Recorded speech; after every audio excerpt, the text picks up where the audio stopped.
صباح الخير. اليوم انا وفارس رايحين نحتفل بعيد ميلادي لحالي ولا من يد حدا، بس عم امزح معكم. متعودة كل سنة العالم الحوالي اللي بحبوني يحتفلوا لي بعيد ميلادي، اما اليوم كل العالم اللي بحبهم وبحبوني حتى جوزي مسافرين ما موجودين حوالي، فقررت احتفل بطريقتي. ماشي يوتبع رح برجيكم كيف رح احتفل. انا وفروسة رايحين هلا على محل ببيع كيك. مقرر فارس يشتري هو قالب الكيك وانا اللي رح اخذ المشوار. ماما زعلانه انت شي؟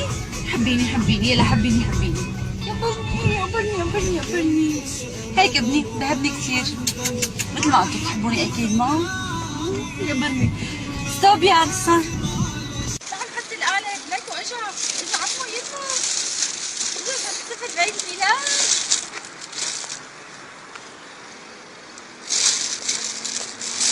شباب تجوا شوي.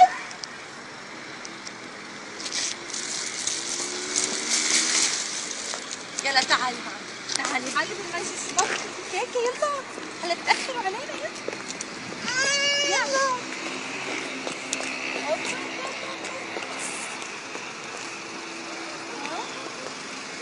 وهاي الكيكه.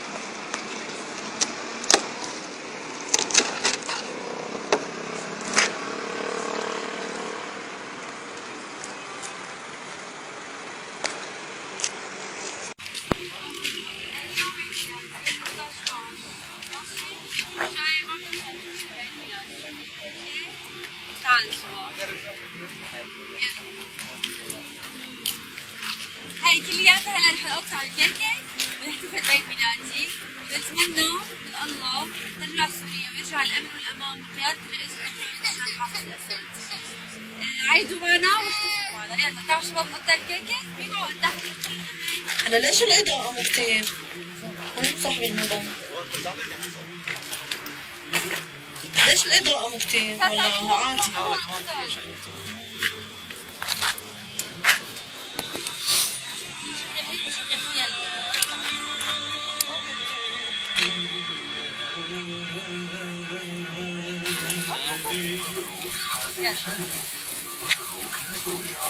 Happy birthday to Katusha.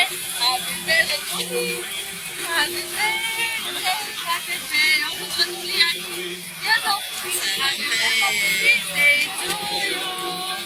Happy birthday to you. Happy birthday to you. شباب تعالوا نقطع الكيكة بالمدن السورية لأهل الأمان. شو كليات نقطعوا؟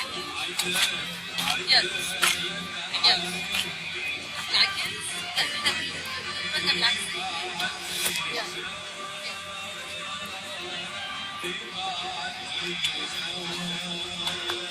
كمان وحدة ثانية. نتمنى الجيش السوري يضل بقوته ترجع سوريا ويرجع الأمن والأمان. يلا باي. هي طبعا شو